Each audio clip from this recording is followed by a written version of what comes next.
चिकित्सा व्यवस्था बदल गई है। और प्राचीन काल में जो चिकित्सक होते थे तो सबसे पहले वो ध्यान देते थे कि रोगी के मन पर कार्य करते थे, चेतना पर कार्य करते थे, बुद्धि के स्तर तक कार्य करते थे। अब कभी भी डॉक्टर ये बात की चर्चा नहीं करता कि ये रोग आपको कहीं किसी सदमे के कारण तो नहीं हुआ, कोई ऐसी घटना आपके जीवन में हो गई हो जिससे आपको मानसिक आघात लगा हो और उसके कारण से रोग की शुरुआत हुई हो। आप पहुंचिए और बस दवा शुरू कर दिया। मैं एक अभी हार्ट रुग्णा को देख रहा था। मैं जैसे चिकित्सा के लिए बैठा तो मुझे बताया गया कि ये तब प्रारंभ हुई उसकी बीमारी जब इसका एक बड़ा बेटा एक्सीडेंट में खत्म हो गया। इसके बाद हमने वहां से चिकित्सा शुरू किया, संप्राप्ति वहां से बनाई और चिकित्सा शुरू की और वो पूरी तरह ठीक हो गई। 2 सप्ताह भर्ती रह करके ऐसा हो गई, वो सीढ़ी चढ़ने लगी, उतरने लगी। आयुर्वेद का कहना है कि सबसे पहले रोग मन में आता है, व्यक्ति मानसिक रूप से अस्वस्थ होता है। और पुराने हमारे लोग इस पर खूब चिंतन करते थे। आज तो चिकित्सक के पास समय ही नहीं है कि वो 1 मिनट से भी कम समय देना चाहता है। और मरीजों की भी स्थिति ये हो गई है कि केवल वो भी चाहते हैं कि हर चीज मेरी दवा से ठीक हो जाएगी। उनके अंदर विचार ही समाप्त हो गया है रोगी के अंदर कि नहीं, हमें ऐसे डॉक्टर के पास जाना है जो हमें पर्याप्त समय दे। प्राचीन काल में लोग असीम आयु वाले होते थे, उनकी आयु बहुत बड़ी होती थी, आरोग्यवान होते थे, निरोगी रहते थे, स्वस्थ होते थे। तो इस पर आचार्य चरक कहते हैं कि आदि काले यदिति सुत समौजसो अति विमल विपुल प्रभावाः प्रत्यक्ष देव देवर्ष धर्म यज्ञ विधि विधानाः शैल सार हतस्थित शरीराः प्रसन्न वर्णेन्द्रियः पवन सम बल जव पराक्रमश्चारिस्फिचो विरूप प्रमाण कृति प्रसादोपचयवन्तः सत्यार्जवस् संसस्य दान दम नियम उपवास ब्रह्मचर्य व्रत तत्पराः व्यपगत भैराग द्वेष मोह लोभ क्रोध शोक मान रोग निद्रा तंद्रा श्रम क्लम आलस्य परिग्रहाश्च पुरुषा बभूव रमितायुषः। कहते प्राचीन काल में लोग क्यों होते थे असीमित आयु वाले और निरोगी क्यों होते थे? उनको बताना है कि प्राचीन काल में एक तो नियम, तप, व्रत, उपवास, ब्रह्मचर्य का पालन और भय, राग, द्वेष, मोह, लोभ, क्रोध, शोक, अभिमान, रोग, निद्रा, तंद्रा, श्रम, क्लम, आलस्य और परिग्रह रहित होते थे। आचार्य कहते हैं कि जो रोगों की उत्पत्ति हुई उसमें उसके मूल में केवल अधर्म, प्रागपि चाधर्मात्रिते ना शुभोत्पत्ति रनतो भूत। कहते हैं कि प्राचीन काल में रोग की जब शुरुआत हुई उसके मूल में अधर्म था। अधर्म,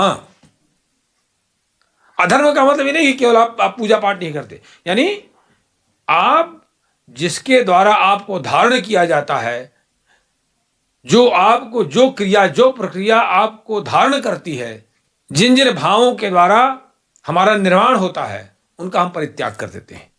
हम ना तो अच्छे ढंग से धूप का सेवन करते, ना हम वायु का सेवन करते, ना उत्तम रूप से या सही रीति से जल का सेवन करते, ना हम आकाश तत्व को ग्रहण करते। हमें उपवास करना चाहिए। आकाश तत्व मतलब खाली, बस पेट में भरते ही रहते हैं कुछ ना कुछ लालच के बस। इस तरह से हम गर्मी को नहीं सहन करना चाहते हैं। प्राचीन काल में जो भी रोगों की उत्पत्ति हुई वह अधर्म के कारण हुई। प्रातः जागरण समाप्त हो गया, प्रातः का स्नान समाप्त हो गया, तो ये चीजें पैदा हो गई। इसके बाद आचार्य कहते हैं कैसे फिर क्या होना शुरू हो गया।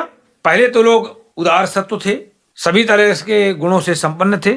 जैसे जैसे सतयुग समाप्त होने लगा तो हमारी एक प्रवृत्ति बढ़ी अधिक भोजन करने की। सांपानिकानां सत्वानां शरीर गौरवमासीत। शरीर गौरवा श्रमः, श्रमाद आलस्यम, आलस्यात् संचयः, संचयात् परिग्रहः, परिग्रहात् लोभः प्रादुरासीत कृते। लोभ की प्रवृत्ति जन्म ली। देखिए, अधिक अधिक संचय की हम प्रवृत्ति बनी। अब वो 2 तरह का संचय है। एक तो हमारे अंदर प्रवृत्ति में अधिक ताकत का संचय हो जाए तो हम लोग ज्यादा खाने लगे। धन का संचय हो जाए, हमें जो आवश्यक नहीं है, आवश्यकता से अधिक संचय। आज सभी लोग यही कर रहे हैं, ज्यादातर देखिएगा आप, जो अपने जीवन में उपयोगी है उसका भी संचय कर रहे हैं। तो कहते हैं कि अत्यधिक भोजन करने से शरीर में भारीपन की प्रवृत्ति होने लगी, भारीपन आने लगा। फिर शरीर के भारी होने से थकावट होने लगी, और जो थकावट हुई तो लोग आलसी होने लगे, आलस्य की प्रवृत्ति हुई। और जैसे आलस्य बढ़ा तो संचय की प्रवृत्ति और बढ़ गई, क्योंकि जैसे ही आलस्य बढ़ता है तो एक तरह का भय होने लगता है, आगे के लिए क्या होगा, हम तो आलसी हैं, आगे के लिए क्या होगा। तो आगे के लिए क्या होगा इस नाम से संचय की प्रवृत्ति और बढ़ती है, यानी हम और भोजन करना शुरू कर देते, और भी संचय प्रवृत्ति बढ़ी। इस संचय की प्रवृत्ति से अब स्त्री, पुत्र, धन आदि में बहुत ज्यादा आसक्ति होने लगी, भोग विलास के प्रति बहुत आसक्ति होने लगी हमारी, हम केवल इसी में लिप्त रहने लगे। फिर परिग्रह लोभा प्रादुराशी तक करते, जब लोभ की प्रवृत्ति हो गई तो क्या कहते हैं, लोभाद अभिद्रोह, लोभ की प्रवृत्ति बढ़ जाने से अभिद्रोह पैदा होने लगा। भाई हर अभिद्रोह कैसे होने लगा, एक दूसरा व्यक्ति भी संचय कर रहा है, तीसरा व्यक्ति भी संचय हो रहा है, उसको हम ये मान रहे हैं कि ये व्यक्ति आगे बढ़ रहा है, उन्नति कर रहा है, ऐसा मान लेते हैं, तो हमारे अंदर ईर्ष्या की प्रवृत्ति बन गई। फिर हमें किसी की भी प्रशंसा अच्छी नहीं लगने लगी, हमें किसी ने किसी की प्रशंसा की तो हम जरूर नहीं ठीक तो है लेकिन ऐसा जरूर है, कहीं ना कहीं हम गुणों में दोष देख लेंगे। ये एक द्रोह का लक्षण है। कभी नहीं मुक्त कंठ से प्रशंसा कर सकते कि नहीं बहुत अच्छा।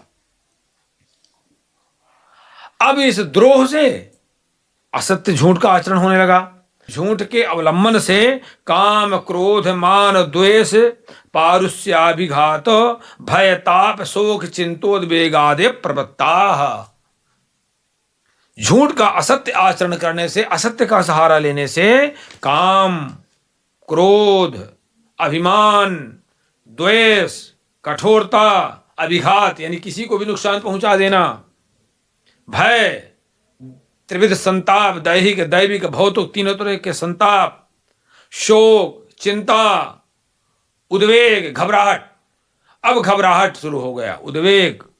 अब घबराहट हुई, हम डॉक्टर के पास पहुंच गए, उन्होंने बीपी लेना हमारा शुरू कर दिया।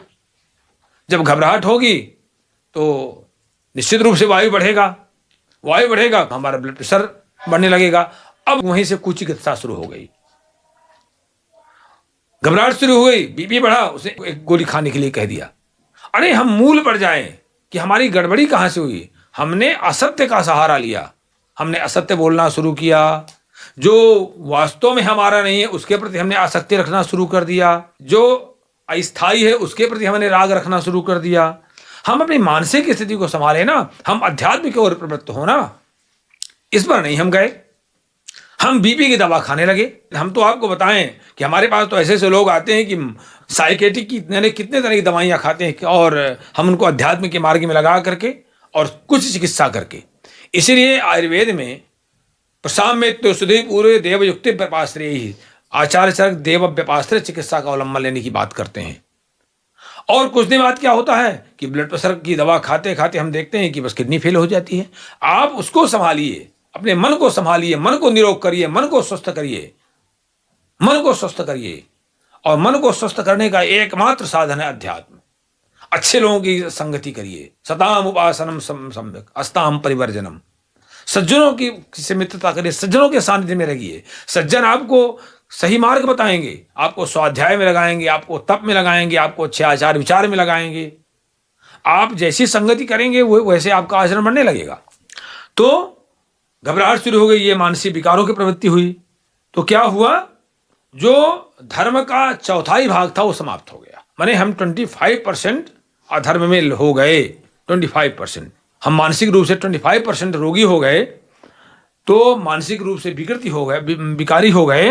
तो फिर क्या होगा कि अन्य हमारे काम बड़े प्रभावित होने लगेंगे, उसका प्रभाव हमारे कार्य व्यवहार पर पड़ेगा।